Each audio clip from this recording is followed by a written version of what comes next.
Luke chapter 8 verses 1 to 3. After this, Jesus traveled about from one town and village to another, proclaiming the good news of the kingdom of God. The 12 were with him, and also some women who had been cured of evil spirits and diseases. Mary, called Magdalene, from whom 7 demons had come out. Joanna, the wife of Chuza, the manager of Herod's household, Susanna, and many others. These women were rather helping to support them out of their own means. Magandang araw, ang tatalakayin po natin ngayong araw sa ating daily devotion ay ang egalitarianism. At ang unang pong katuruan na natutuhan ko ngayong araw kay Pastor Russell Ocampo ay the Holy Spirit empowers all believers.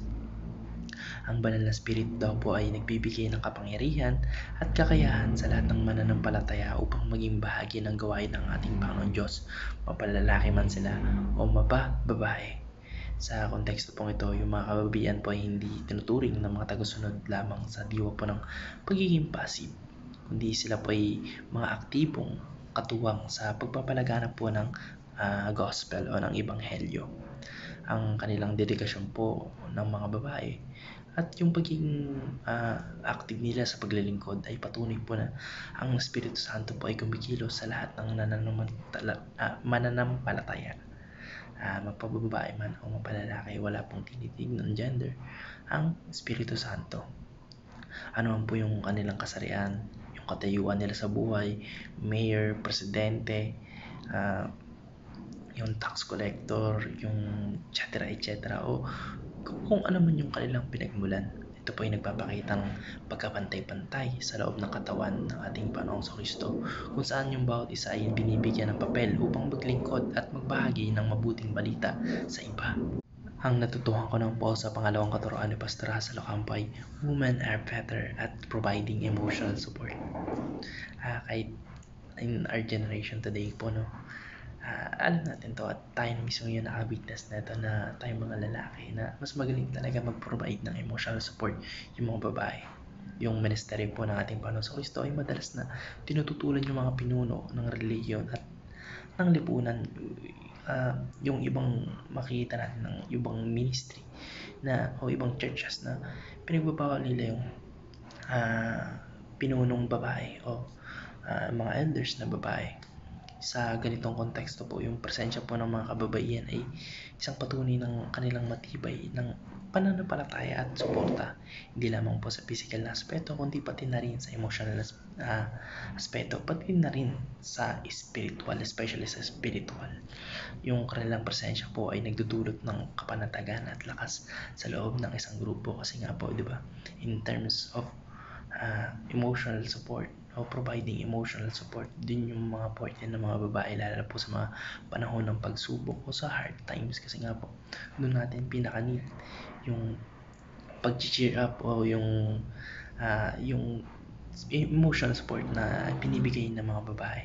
Sa natural po na kakayahan ng kababaihan na magbigay ng pagkalinga, malasakit at pag-unawa, sila po ay nagiging sandigan ng emosyonal na suporta para sa ating Panginoong Kristo at sa kanyang mga alagad at mananampalataya.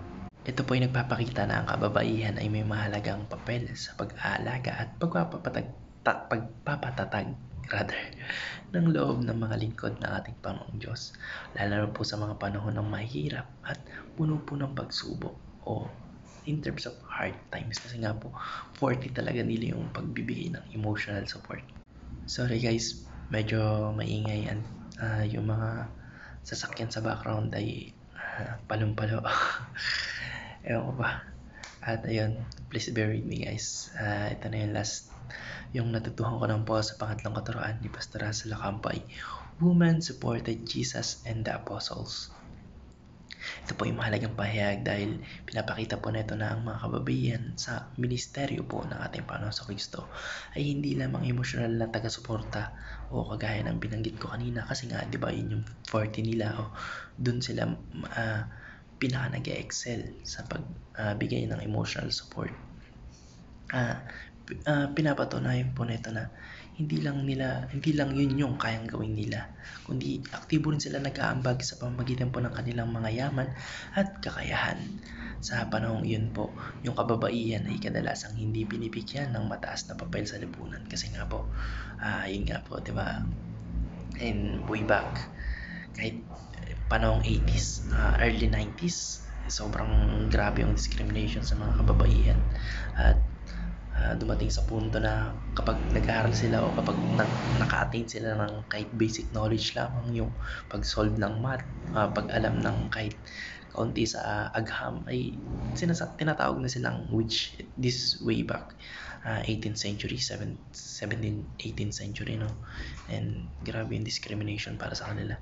At ayun nga po, way back in our Lord Jesus Christ generation, mula po doon ay nagsasuffer ng ganun yung kababaihan. Pero sa konteksto po ng ministeryo ng ating Panginoong Kristo, sila po ay naging mahalagang bahagi ng kanilang misyon o ng misyon ng ating Panginoong Kristo.